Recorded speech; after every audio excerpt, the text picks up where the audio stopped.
দেখো, আমরা আজকে কি করব না, আমরা আজকে এখন এই নিজে করি 21.1-এর 2-এর অঙ্কটা দেখব।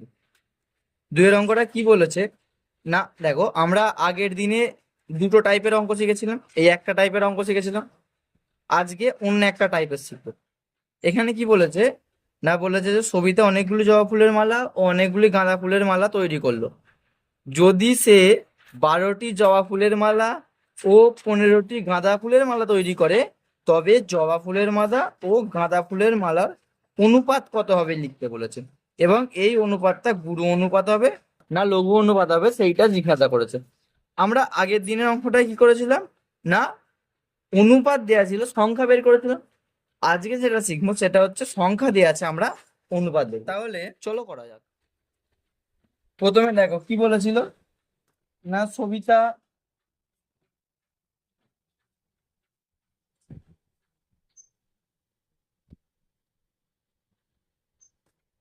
কিসের কিসের মালা তৈরি করেছে?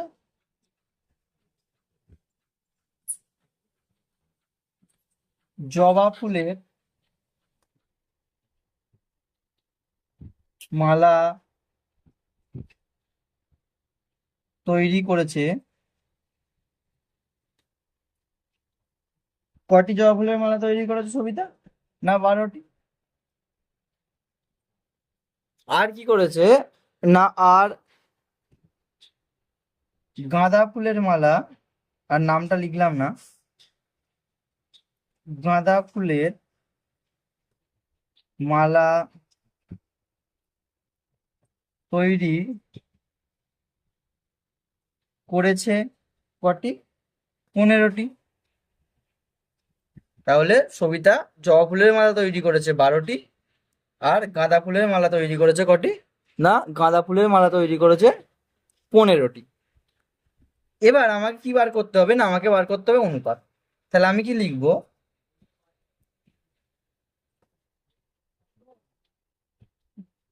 জবা ফুলের মালা ইস্টু গাঁদা ফুলের মালা। কারণ আমাকে অনুপাত বার করতে গেলে এটাকে ইস্টুতে আনতে হবে। জবা ফুলের মালা ইস্টু গাঁদা ফুলের মালা। তাহলে জবা ফুলের মালা কটি ছিল? জবা ফুলের মালা ছিল 12টি। ইস্টু গাঁদা ফুলের মালা কটি ছিল? গাঁদা ফুলের মালা ছিল 15টি।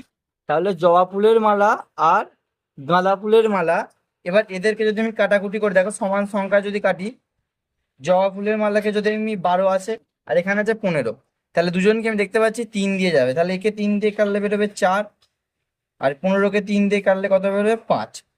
তাহলে সমান আমার কত উত্তর বেরোলো? সমান আমার বেরোলো হচ্ছে 4:5। তাহলে এরা কত অনুপাতে আছে? 4:5 অনুপাতে আছে। এখানে তাহলে লেখো, অতএব জবা ফুলের মালা ও গাঁদা ফুলের মালার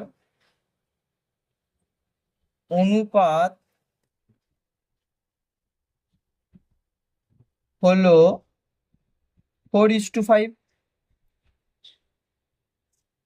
হলো, এটা বুঝতে পারলে? এবার দেখো আমাকে কি জিজ্ঞাসা করেছে না, আমাকে জিজ্ঞাসা করেছে এটি লঘু অনুপাত না গুরু অনুপাত। তাহলে এবার দেখো, এবার কি বলছেন, আমাকে জানতে হবে লঘু অনুপাত না গুরু অনুপাত। আমরা কি শিখেছিলাম? পূর্বপদ বড় উত্তরপদ ছোট হলে গুরু অনুপাত, পূর্বপদ ছোট উত্তরপদ বড় হলে লঘু অনুপাত। তাহলে এর দেখতে পাচ্ছি কি না, পূর্বপদ ছোট উত্তরপদ বড়। তাহলে এটা কি অনুপাতে আছে? এটা আছে হচ্ছে লঘু অনুপাতে। আমি এখানে কি লিখবো? এখানে লিখবো 4:5 অনুপাতটি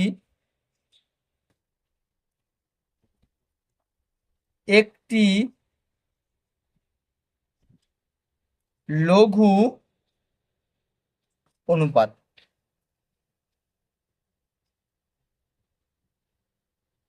বোঝা গেল? আমরা এই দুটো ক্লাসে যে টাইপের অঙ্ক শিখলাম, তাহলে এখানে কি আছে, এই যে 2-এর দাগের অঙ্কটা করলাম, এটা একটা টাইপের অঙ্ক। আচ্ছা, আমরা যে অঙ্কগুলো শিখছি সেখানে আমরা কি করবো না, কিছু কিছু অঙ্ক টাইপের অঙ্কগুলো খালি দেখে নেবো কোন টাইপের অঙ্ক। আজ আমরা দেখবো এই অঙ্কটা। এখানে নিজে করি 21.1/3 অঙ্কটা। এখানে কি বলছে না, আমার ও সুতপার বয়সের অনুপাত 5:6। আমার বয়স 10 বছর হলে সুতপার বয়স কত? এখানে আমরা আগের দিনে যে অঙ্কগুলো করেছিলাম সেখানে কি ছিল না, সেখানে মোট দেয়া ছিল, সেখান থেকে অনুপাত বলা ছিল। কিন্তু আজকে কি বলেছে, আজকে দুজনের বয়সের অনুপাত দিয়েছে আর একজনের বয়স বলে দিয়েছে। তাহলে আমরা এই ক্ষেত্রে অঙ্কগুলো কিভাবে করব?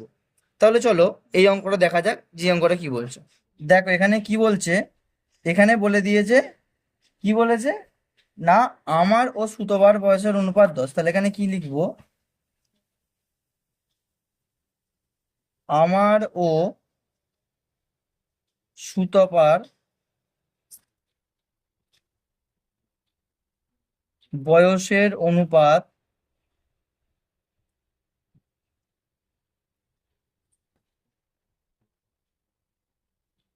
কত বলেছে? বয়সের অনুপাত বলেছে 5:6। আর একটা কথা কি বলেছে না, আমার বয়স, কি বলেছে না, আমার বয়স কত বলে দিয়েছে? আমার বয়স এখানে বলে দিয়েছে 10 বছর। তাহলে আমার বয়স যদি 10 বছর হয় আর আমার ও সুতপার বয়সের অনুপাত যদি 5:6 হয়, তাহলে কি হচ্ছে না, তাহলে এখানে আমাকে বার করতে হবে যে সুতপার বয়স কত। আমি এখানে লিখতে পারি আমার বয়স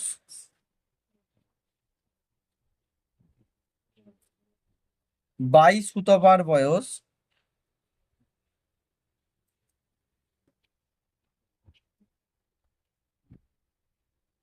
সমান কত? 5/6। এটা আমি লিখবো। এবার দেখো এখানে তাহলে কি হচ্ছে না, আমার বয়স কত বলেছে না, আমার বয়স বলে দিয়েছে 10। তাহলে আমার বয়সের জায়গায় আমি 10 লিখলাম, বাই দিয়ে কি লিখবো, সুতপার বয়স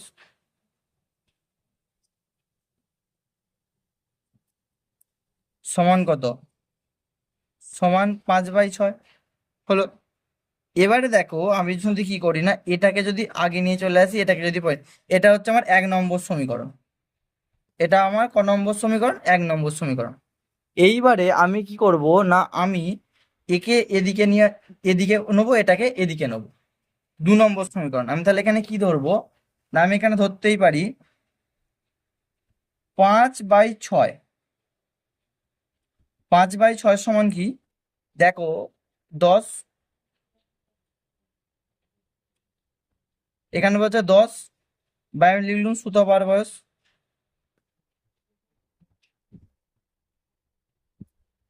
এবারে সুতপার বয়স, এবার দেখো আমরা সেই ছোটবেলায় শিখেছিলাম ভগ্নাংশের যখন লব হর আলাদা থাকতো, তাদেরকে সমান করার জন্য কি করতাম না, লবকে আর হরকে সমান সংখ্যা দিয়ে গুণ করতাম।